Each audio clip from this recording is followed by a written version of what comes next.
साधन करने वाले को ये अनुभव होता है, जो सही साधन कर रहे हैं। पहला, काम क्रोध पहले जितने तूफान लेकर आते थे अब वैसा नहीं आते हैं। साधक को अनुभव होता है, जो सही साधन जिसका चल रहा है उसको यह अनुभव होगा। काम क्रोधादि दोष पहले जितना तूफान लेकर के आते थे, जितनी जल्दी जल्दी आते थे, अब उतना नहीं आते हैं। दूसरा, उनके वेग से जितना हम पहले दुखी होते थे उतना अब नहीं होते, अर्थात कम वेग से आने लगे हैं। तीसरा, पहले जितनी देर तक हम काम आदि के चिंतन में टिकते थे अब उतनी देर नहीं टिकते। ये तीन सुधार साधक में प्रारंभ से शुरू हो जाते हैं। देख लो अपने हृदय में, ये तीन सुधार प्रारंभ हो जाते हैं जिसका सही साधन चल रहा है। पहला, काम क्रोधादि दोष पहले जितनी जल्दी आते थे, जितना तूफान लेकर के आते थे, अब उतना नहीं आते। दूसरा, जितना व्यथित करता था वेग, हमें परेशान दुखी करता था, आता है पर उतना नहीं दुखी होते, वेग सहने लगे हैं। तीसरा, बहुत देर तक बहुत समय नष्ट होता था, इनमें लड़ाई होती थी, अंदर से चिंतन होता था, व्याकुलता होती थी, अब उतना नहीं गया, आया विवेक से नष्ट कर दिया। उपासक में अगर ये तीन बातें आने लगी हैं तो ये मिट जाएंगे, धैर्य रखिए। अगर ये तीन बातें आपके अंदर आ रही हैं, आपको दिखाई दे रहा सुधार है, तो अब इसका आखिरी कनेक्शन है मैं शरीर हूं या शरीर मेरा है, काट दो, ये सब खत्म हो जाएगा। पर पहले ही आएगा, क्योंकि साधना प्रारंभ शरीर को लेकर के ही होती है, और इनकी बिल्कुल भी स्फुरना न रहे, इनसे संबंध रखना नहीं है, तभी इनकी स्फुरना बंद होगी। मन बुद्धि में तदात्म, शरीर में तदात्म, फिर आप इनको जीत लें ऐसी सामर्थ्य आप में नहीं है। जैसे जैसे भजन मार्ग में आगे बढ़ते हैं वैसे वैसे कम होते जाते हैं। जहां ये काम आदि विकार कम होने लगे तब साधक को परमात्मा शक्ति का और अनुभव होता है। उसी शक्ति से, विवेक शक्ति से शरीर संबंध को ही हटा देता है।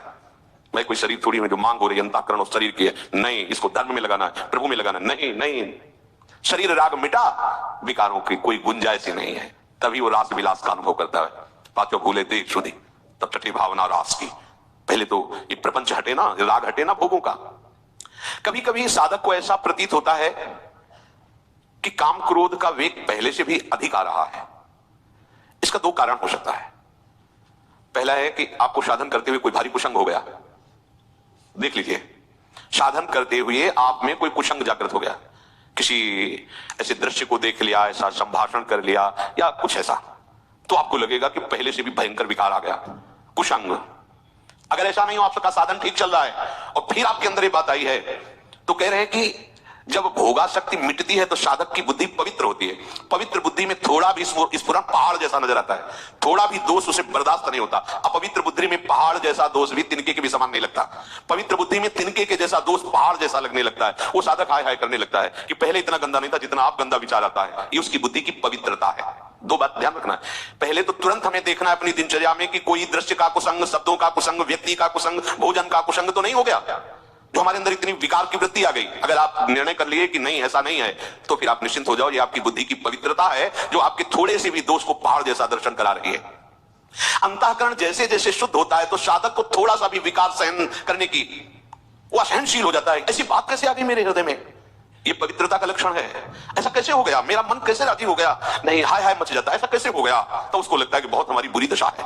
यद्यपि उसकी बहुत पवित्र दशा, अंतःकरण इतना निर्मल हो रहा है कि वो छोटी सी स्फुरणा को भी बर्दाश्त नहीं कर पा रहा है। यत चेत शाम, जब तक साधक शरीर और इंद्रियों से सुख भोगने के लिए लालायित रहता है, साधक की बात कर रहे हैं, संसारी तो रहता ही है, तब तक उसका असत संबंध सर्वथा नष्ट नहीं होता, इसलिए उसका मन उसके वश में नहीं रहता।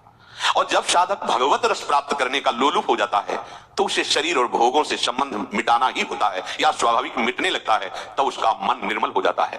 मन में फिर काम क्रोध की स्फुरणा ही नहीं होती, मन स्वतः वश में हो जाता है। इसलिए भगवान कहते हैं यत चेत शाम। अभी तो ब्रह्म निर्वाणम वर्तते विदितात्मनाम, उस साधक को भगवान विदितात्म नाम कहते हैं। जो जानना चाहिए वो जान जाता है, जिसके जानने के बाद कुछ भी जानना बाकी नहीं रहता। जो प्रभु को जान जाता है वो सब कुछ जान जाता है, क्योंकि प्रभु ही सब कुछ बने हुए हैं।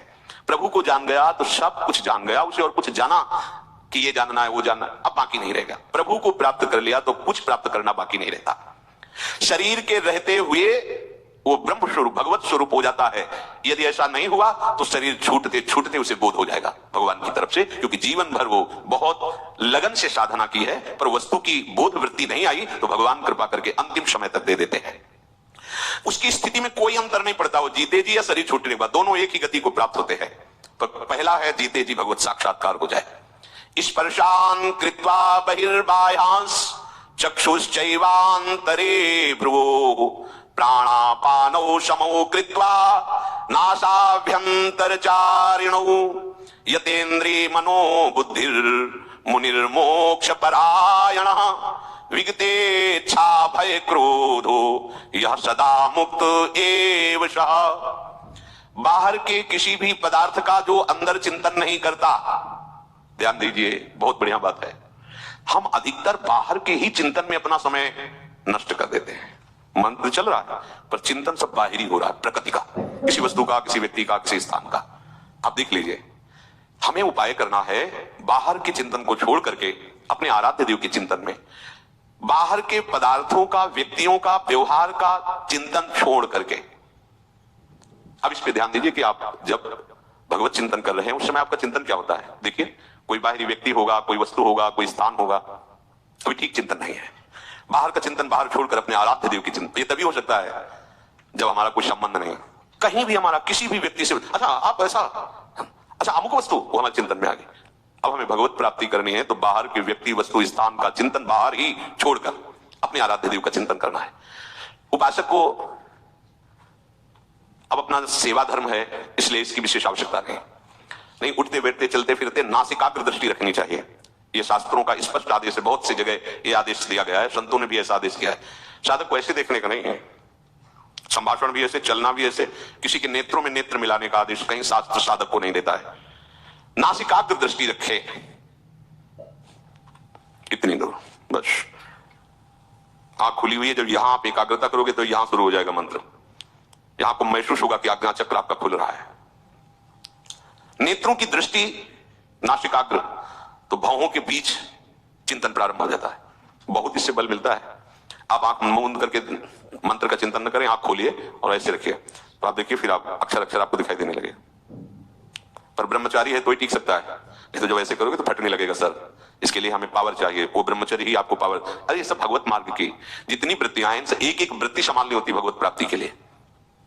अब गाड़ी को तभी आप मार्ग में दौड़ा सकते हैं जब बढ़िया उसको पेट्रोल और डीजल आदि जो भी उसको चाहिए है। अब विषय भोगो मेरा तो कहा जा नासिकाग्र लगा तो सो जाओगे, या तो सर दर्द करने लगेगा, नासिकाग्र दृष्टि नहीं रख सकते। मेरुदंड सीधी रखिए, कैसे रख सकोगे मेरुदंड, पावर ही नहीं रहेगा शरीर में। सावधान रहिए, भगवत प्राप्ति के लिए शरीर है। नासिका में विचरने वाले प्राण और अपान वायु को शम कर ले, ये योग के द्वारा भी होता है और भजन के द्वारा भी होता है। जब कभी भाव आएगा, आवे तो अभी तो बेभाव हम चल रहे हैं, जो विषय आया हमें खरीद ले गया, बेभाव हमारा कोई मूल्य नहीं है, छोटी छोटी बातें हमें खरीद लेती हैं, छोटे छोटे विषय हमें गिरा देते हैं, अभी भाव ही नहीं है।